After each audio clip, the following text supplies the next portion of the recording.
This is my lower caliber air rifle. Instead of a 1/2-inch barrel, it's got a 1/4-inch brake line barrel.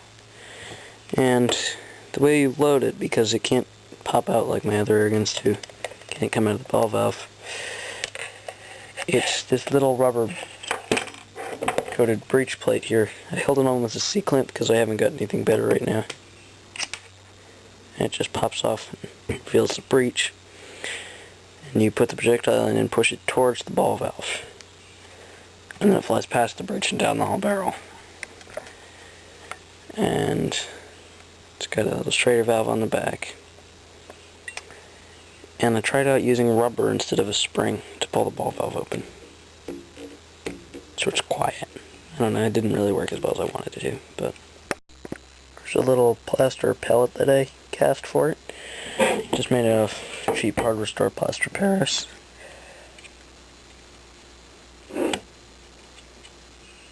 Breech and slide it backwards. And I kind of need both hands for this, and I don't have a tripod right now.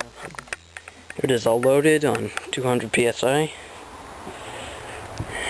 with plaster pellet. And I'm going to shoot this little piece of wood. It has no sight right now, so...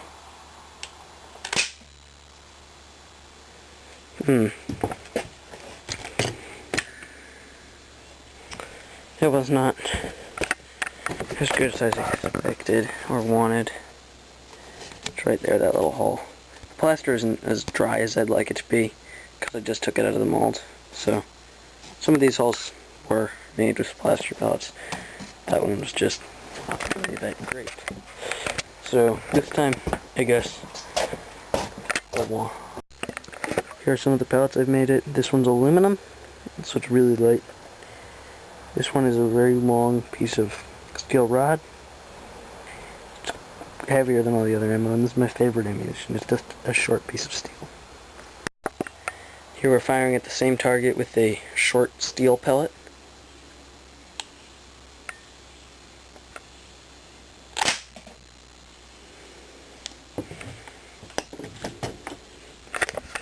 Let's see what that did.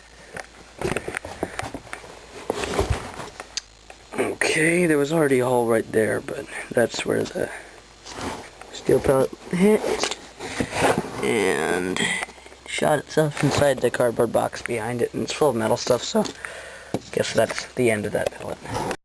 Here we're shooting at the tin can at 250 psi with the aluminum pellet.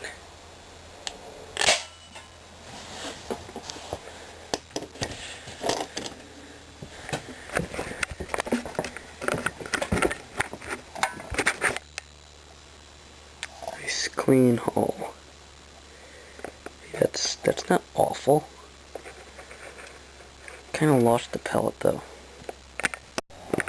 Here we have a long steel pellet with a tin can with 2 pieces of wood behind it on 300 psi.